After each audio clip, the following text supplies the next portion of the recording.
Chapter 19, Gamer On, New York, 2059. Adam left the lab at precisely 4 p.m., his shoulders heavy under the weight of another failure. A week of relentless effort, countless hours staring at encrypted signals, and he was still no closer to unmasking the operator behind the robot mugger. Layers of VPNs mocked his every attempt, each dead end deepening his frustration. The image of his sister's broken fingers haunted him. The next afternoon, Adam returned to work after a much-needed marathon sleep session. His alarm clock lay defeated on the floor, silenced at 7 a.m. He didn't stir until 1 p.m. Begrudgingly, he admitted to himself that he'd needed the rest. At their office, Sophia was hunched over her workbench, surrounded by an array of tools and components meticulously arranged like an artist's palette. She was perfecting her synthetic skin prototype, an invention so lifelike it could fool even the sharpest eyes. Her hands moved with mechanical precision, her focus unwavering until Adam stepped through the door. "Late night?" she asked without looking up, though the answer was obvious.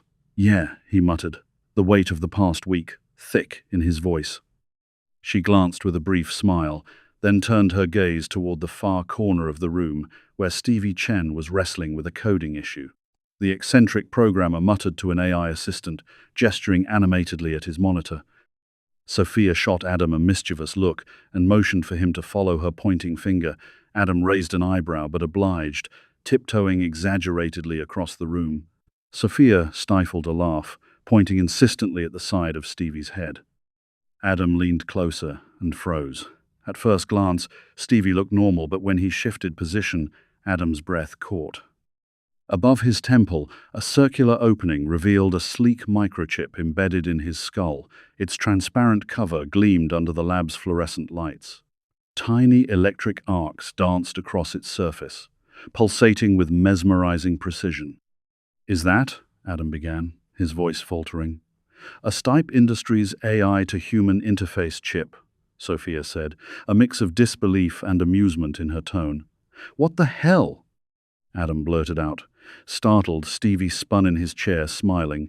Clearly, he was used to reactions like this. "Relax, boss," Stevie said with a wide grin. "It's cutting edge. You should try it." Adam stared, struggling to process what he was seeing. "Try it? Stevie, you drilled a hole in your skull." Stevie shrugged. "You looked shocked, Adam?" Sophia, smirking behind her hand, leaned in towards Stevie. "Told you he'd freak out." Adam pointed at the chip, incredulous. "What does it even do?" Stevie's eyes lit up. "What can't it do?" "Built-in AI, language translation, Bluetooth, Wi-Fi, health monitoring. It's like having an assistant in your head. I'm now smarter than both of you combined," he winked. "No offense, bosses." "Stevie," Adam said flatly, "you're already smart, maybe smarter than us. But no chip's going to fix your lack of common sense." "Hey, maybe the AI will help with that too," Stevie replied with a shrug. Adam crossed his arms. "You've got the equivalent of an expensive Rolex embedded in your skull. You're a walking target. Someone's going to rip it out of your head and they won't be gentle about it." Stevie winced at the thought. "Yeah, okay, I'll get it covered. But imagine the possibilities. Sophia, this could revolutionize your child welfare project." The mention of her work sobered Sophia. She glanced at her workbench, where tiny biometric monitors lay next to her synthetic skin prototype. These devices, designed for children in at-risk households, tracked anxiety and pain levels, transmitting the data to central human and AI monitoring centers. Parents under suspicion wore their own monitors, which measured spikes in anger and adrenaline. Algorithms cross-referenced emotional and pain data from both parents and children, along with location and timestamps, creating an early warning system to alert authorities if abuse was occurring. "No thanks," Sophia said firmly, her voice light but decisive. "I'll stick to monitors for now." Stevie shrugged and turned back to his screen, leaving Adam and Sophia to exchange a look. Sophia sighed, her thoughts clouded. What was wrong with being entirely human, Sophia mused. She glanced at her workbench again at the child-sized wrist-mounted biometric watches. In that moment, she reluctantly changed her answer to her own question. Sometimes there was a lot wrong with being entirely human. By 7 p.m., Sophia was heading home with the other employees. Stevie, now wearing a cap to obscure his chip, seemed distracted, probably replaying Adam's warning in his head. Sophia spotted Adam still hunched over his desk, leaning forward, one arm propping up his head. His brow was furrowed with deep lines, a clear sign of intense focus. He was probably still thinking about how to make their empathy-driven robots actually work, something that had proven elusive. "Adam," she said, "we can create the kind of robots we want with the amount of brain tissue we're using. We definitely need to increase the biological brain size. It's the only way." Adam's concentration broke. It took a moment for him to register her words. "What? Oh, yeah. Well, I don't want to go down that route. We'd need medical licenses, and they'll block us anyway. It's too controversial. And besides, it's probably already being done in some dictator-run tin-pot country. Cloned brains, bio-brains, some lunatics probably used his own. Dangerous stuff." Sophia said with conviction, "All the more reason for us to do it. And we don't need a full brain. I think slightly less than half the human brain mass could be enough. We just need a denser neural network. The rest can still be digital AI. But Adam, we need a prototype to work on soon. Have you seen our bank balance?" Adam sighed and gave a reluctant nod. "Sophia, can we talk about this tomorrow, please?" "Okay, just don't work too late. You look stressed," she said gently, tossing her coat over her arm and heading for the stairs. "I won't," Adam lied, waiting for her footsteps to fade before sinking back into his chair. Sophia thought he spent his nights trying to code empathy and love into their robots, rather than using biology. But when night fell, Adam became something else. Tonight, like every night that week, he was a keyboard vigilante, hunting the operator behind the robot mugger who had attacked his sister. That person wasn't just a target. They were a monster, and Adam would find them. The police might handle justice, but vengeance, that was his. Chapter 20. Games Up, New York, 2059, across the city. In Dockside Warehouse 26, Mikhail and Seb sat at their control stations, bathed in the cold green glow of overhead lamps. The monitors in front of them flickered as their mugger robots prowled the streets of New York. Mikhail leaned back, guiding his robot into the shadows of an alley. "Patience," he murmured, watching a potential victim stroll into view. Seb, distracted by the clatter of the ancient freight elevator, froze his robot mid-action and turned toward the noise. The elevator jolted to a stop, its metallic doors creaking open. Viktor Romanov stepped into the light, his sharp features framed by a tailored coat. Behind him, two burly henchmen loomed. "All right, Pops," Mikhail said casually, the only one unfazed by Viktor's imposing presence. Viktor scanned the room. "How's it going? Turning a profit?" Mikhail nodded toward a bulging sack on the bench. "Watches, rings, cash enough to pay for all this tech gear. You'll be happy." Viktor's gaze lingered on the sack before returning to Mikhail. "Good. And the bigger jobs? Jewelry stores?" "Soon," Mikhail replied with a smirk. "Seb's catching on. Aren't you, Seb?" Seb forced a smile, tension stiffening his shoulders. "Yeah, sure." Viktor's eyes narrowed slightly. Approval measured. "We'll need more operators." 6, maybe 8, Mikhail added. "Okay, we will sort it out. We will talk later. I have a few people that need a final reminder who their boss is." "Some dealers have been thieving off me," Viktor said with anger creeping into his voice. "Do you want a hand? I can bring a bot and get it to dish out a beating," Mikhail replied with an enthusiastic grin. "No, the boys can handle it." Viktor turned to his henchmen. "Bots are coming for you jobs now," Viktor teased. His bodyguards met his comments with empty smiles and unease within in their eyes. He turned to leave, but paused.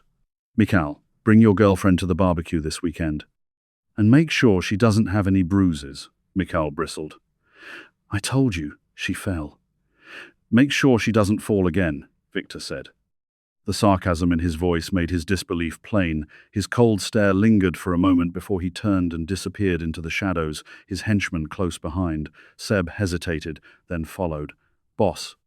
"Mikhail's hurting women unnecessarily," he said in hushed tones. Viktor shrugged. "What do you want me to do?" "You know what he's like. If the victims report it, the police might escalate," Seb pressed.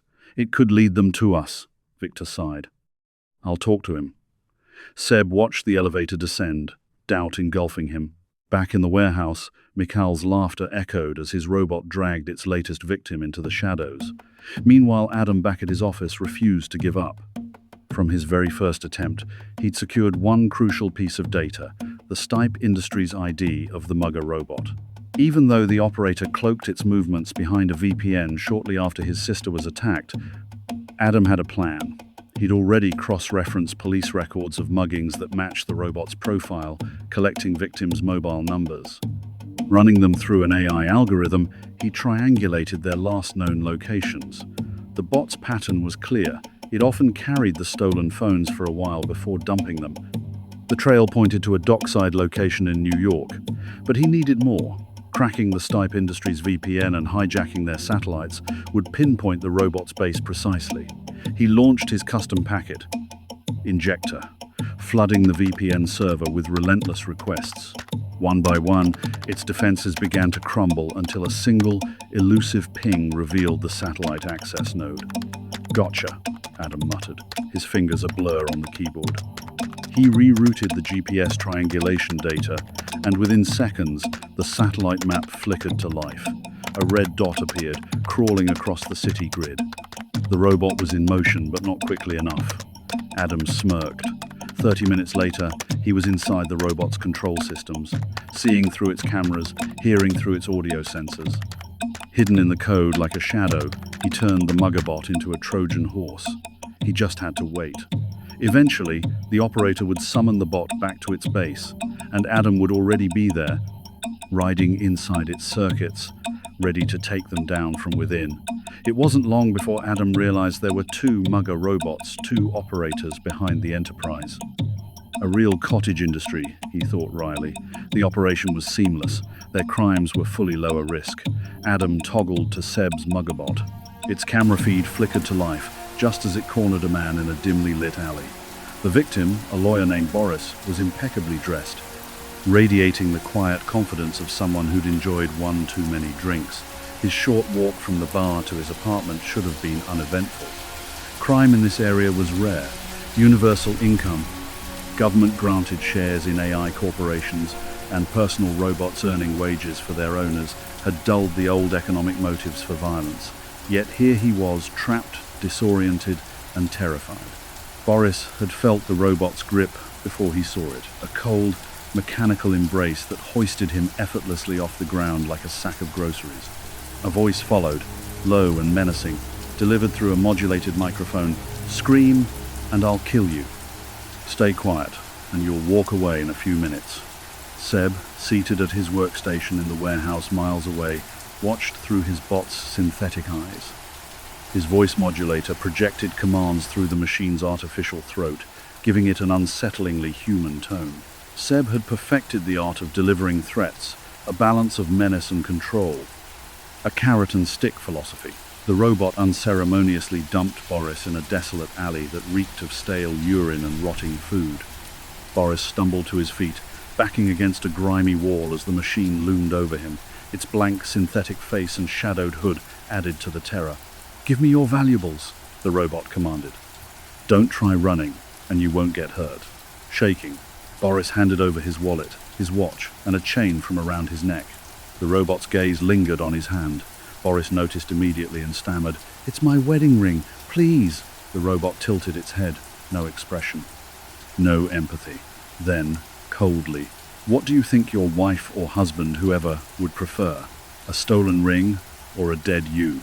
Trembling, Boris fumbled the ring off and handed it over. The machine leaned in close enough for Boris to feel the absence of breath. Its synthetic voice dropped to a whisper. "Don't tell anyone about this. I've got your face. We'll find you." The faint click of a camera shutter punctuated the threat, and the robot stepped back, its shadow merging with the darkness. Boris hesitated only a second, then bolted down the alley, his footsteps echoing through the still night.